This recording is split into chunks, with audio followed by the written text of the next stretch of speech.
I'm Matt and I work for Valpak on the International Environmental Compliance team and I'm an international compliance consultant. Today we were talking about, for companies that are looking to move into new markets overseas, perhaps into Europe or beyond, just some of the things for them to be aware of, some of the key concerns that they can come up against with regards to regulatory compliance for environmental waste. I think the three main takeaways from today would be, firstly, to allow plenty of time for research. I think people underestimate just how long this process can take to become compliant.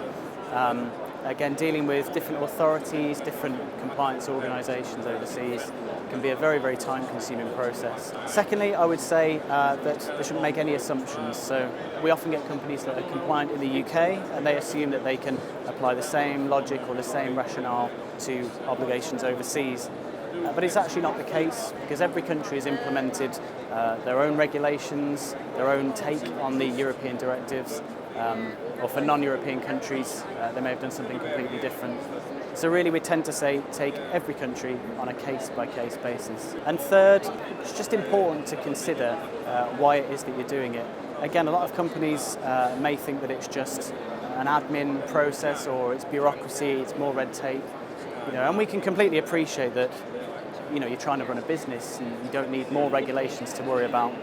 But ultimately, I think we've got a responsibility to actually ensure that our waste is treated correctly. I think it's really important for companies to consider working with groups like UKTI because they're doing so much for encouraging growth, encouraging export into new markets.